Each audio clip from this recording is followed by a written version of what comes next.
Hi, everyone, and welcome to today's episode of Mission Snapshot. We have been gone for the last month because of the holidays and travel, and we are glad to be back. And we hope that you had a wonderfully blessed time during the holiday season as we were focusing on the birth of Jesus and newness of life in Him for 2021. Well, this 10 days right here in the middle of January, the Seventh-day Adventist Church globally is coming together for a 10 days of prayer activity. And so we thought that it would be good for us to have our own week of prayer. So today's episode and Thursday's episode will be focused on prayer. And today it's Tuesday, but Christina's not able to be with us, so we have Hannah here with us, and so she is not going to be able to do the social media live, but we will add any links that we talk about or any information after the fact so that she can be here and sharing with us. And so what have you have for us today on prayer? Okay, so I guess we can start out with, well, we've talked about prayer a lot on Mission Snapshot. Right. Our Bible workers share so many stories about how prayer has changed their lives, how it's changed the lives of the people that they're witnessing to, and how many incredible miracles God has done through them and through prayer, through the really fervent prayers that they give on behalf of the people they're serving. Right. And we have experienced their prayers firsthand, and they really take hold of the gates of heaven and pray. Yes, absolutely. And it's so inspiring to hear their testimonies and to see them. It's been a blessing to be able to have seen, but even just to hear the stories is every single time I'm just so amazed to hear what God is doing. And so there's a quote that I really like about prayer that I feel like really fits in with this. It's from the book Christ's Object Lessons, and it's got a bit of a scripture quote in it as well. So it says, "The children of God are not left alone and defenseless. Prayer moves the arm of omnipotence. Prayer has subdued kingdoms, wrought righteousness, obtained promises, stopped the mouths of lions, quenched the violence of fire." We shall know what it means when we hear the reports of the martyrs who died for their faith, "and turneth to fight the armies of the aliens." And I feel like that really shows what we've seen through the Bible workers. Right, exactly. And so often in the office we talk a lot about what kind of testimonies we're hearing, and we get really excited about hearing these stories. And we also talk about the current events and what's happening in the world, and what our place is as Christians in the last days, and wanting to serve God and wanting to do our part in taking the gospel to the world. And that's been a little bit more complicated this past year in 2020 with everything being shut down. And so, as we've been discussing this and discussing prayer and all of these things, actually as you and I were talking about it one day and discussing also the prayer requests that the Bible workers themselves send to us when they send in their reports each week. Right. So we actually, so our viewers know, last year, because of COVID, we had to change our monthly reporting system from our Bible workers because we needed to give them opportunities to record the varying ways that they found to work during COVID. And so business as usual was done. And so the old reporting system didn't work anymore. And with the new reporting system, we found how much more that prayer fit in with what they were doing, since a lot of them couldn't go face to face with people. So we began to get more and more prayer requests because of the new reporting system that we have. Yeah, so many prayer requests, and seeing even more testimonies of how prayer is working. And so as you were talking about it, we thought, what if we could connect our donors and people who are interested in prayer and in working and serving, working for God and serving Him during this time when a lot of us can't go anywhere to be missionaries.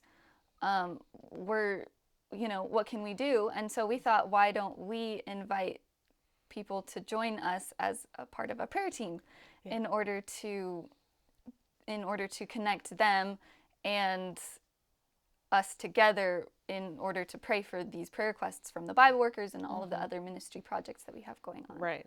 Yeah. We found that even though we were initially focused on the Bible worker prayer requests because they send in a lot, but we also have other projects where needs come up, and then even our donors have send in prayer requests, and so we wanted to make sure that we could cover a lot of areas with the prayer team. Yes, absolutely. And we've seen that our Bible workers and our evening schools and our missionaries have shared that they pray for us here in America too, and everything that's going on. Right. And so we want to be able to give back to them by praying for them. And because prayer is such a powerful tool, I have another quote that I really, really like that says, "It's part of God's plan to grant us an answer to the prayer of faith, that which he would not bestow, did we not thus ask." Yeah. And so we want to make sure we're asking, because God can do incredible things when we are asking him. Absolutely. You had mentioned the evening school children as well, and we know that many times before they eat the meal that's provided for them, that they pray for the donors who made it possible for them to eat. And so if you have donated to our evening schools, these children are praying for you. And so I pray that you have seen the evidence of God answering their prayers in your lives, in case you've been wondering what good things may be coming and why the evening school children are praying for you. Yeah. And so there's a verse I think that goes along with this as well. John 15:7-8 says, "If you abide in me and my words abide in you, you shall ask what you will and it shall be done to you. Herein is my Father glorified, that you may bear much fruit, so shall you be my disciples." And so I think that kind of sums up a lot of what our goal is with the prayer team, is we want to be abiding in God and asking for his will to be done in order that a lot of fruit can come from the work that our Bible workers and our missionaries are doing. Right. So we put out a couple of announcements through our e-newsletter. And if someone's watching who doesn't get our e-newsletter, is it open for anyone who may be watching who might be interested in joining? Yeah, we can give more information. We have an email, prayerteam@jesusforasia.org, and we'll link that in the comments below if you're interested, if people are interested. And we can send more information specifically about like what all it involves, and we'll talk a little bit about it. Yeah, I was just going to ask you, what did it involve for? What does it involve? If someone's interested, what could they expect? So that was a good segue. Yeah.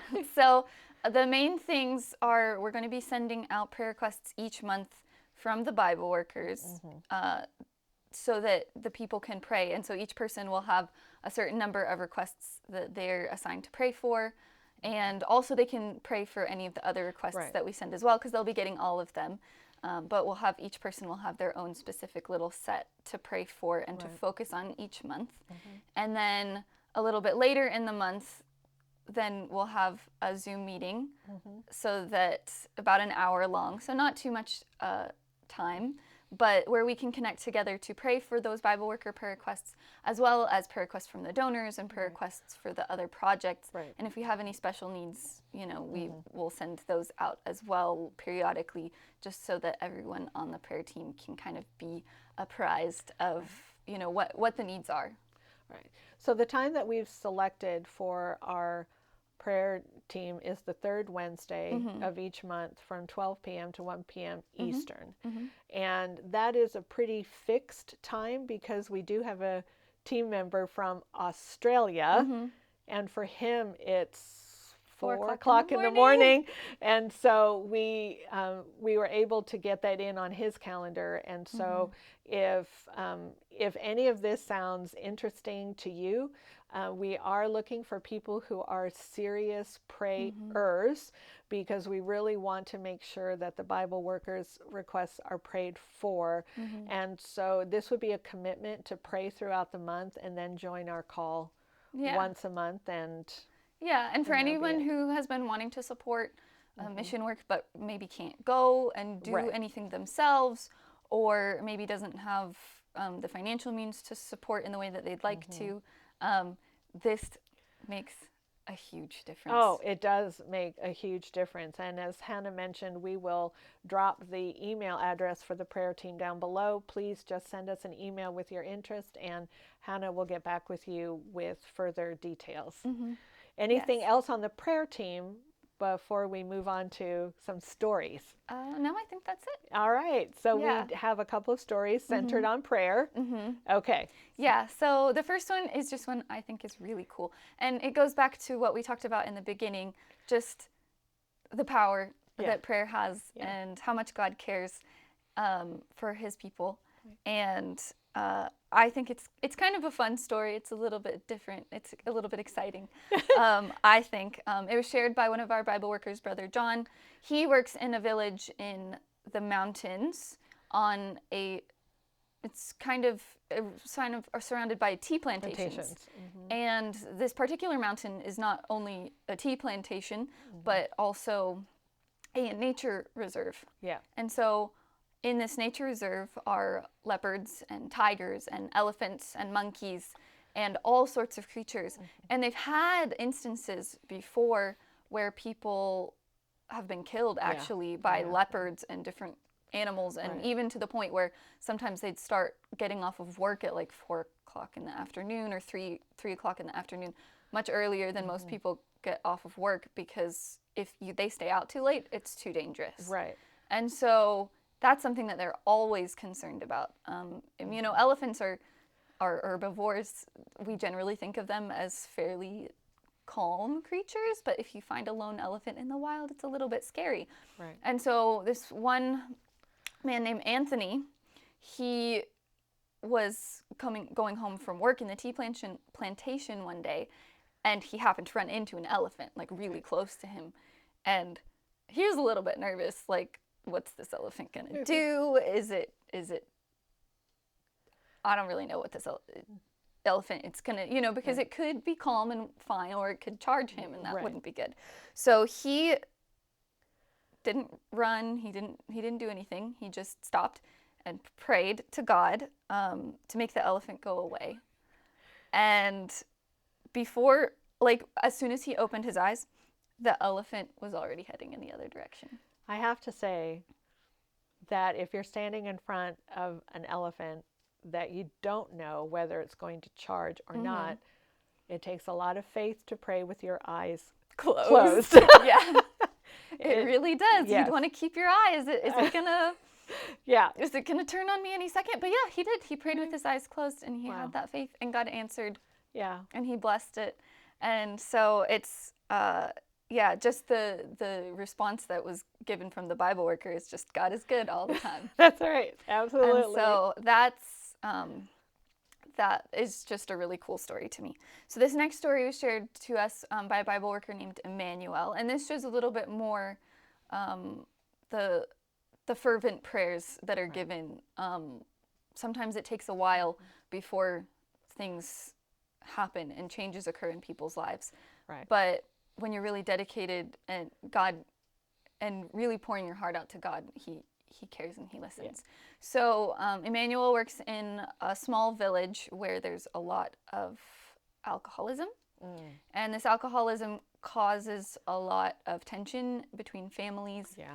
And there's a lot of fighting that goes on. You can even hear it from other people's houses, yelling and screaming at night because people are arguing and fighting because they're drunk and not making good choices, unfortunately. Yeah. And it's really hard for a lot of the people in the village to deal with all of the pain that this is putting them through.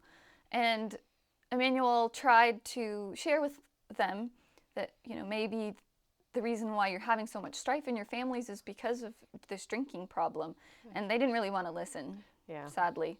They just were like, whatever, I want to just keep doing what I'm doing. This is obviously not an issue because I enjoy it, you know.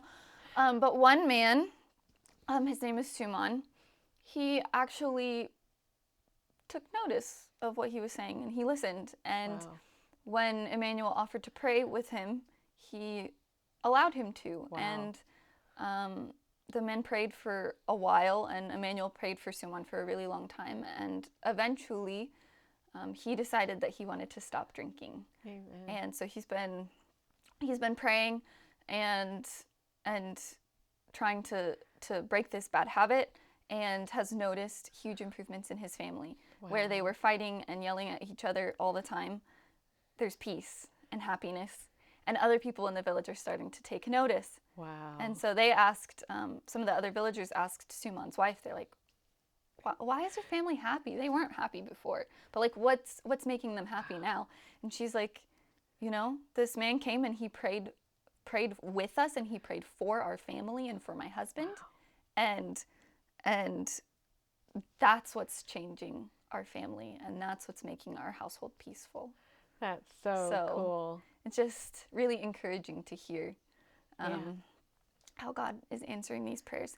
And I'm so excited to see what he's going to do through this prayer team, answering even more of these prayers, and that we'll be able to witness what God is doing. Right. And we were talking a little bit earlier today that we may not know the results of our efforts here on this earth, but in heaven it will be so much fun to meet all the people that we have been praying for, and to see the harvest that came from the prayers. Yes. I'm looking forward to that. Yeah, I am too.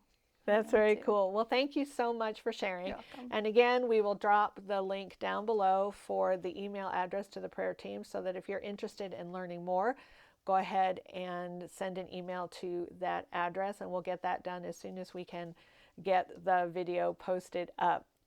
And if you are interested in learning more about Jesus for Asia and the more than 60 projects that we have, we invite you to go to our website at jesusforasia.org and have a look around.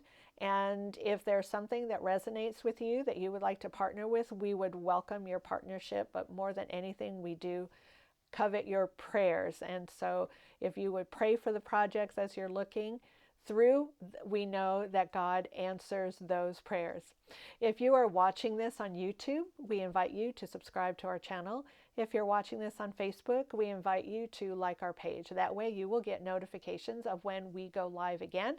So we're back on schedule for every Tuesday and Thursday to be here with you, sharing stories from the mission field. And we will be here this Thursday for another prayer emphasis with a special guest. So we hope that you will come and join us at 1 o'clock Eastern on Thursday as well. Well, thank you, Hannah, for being here.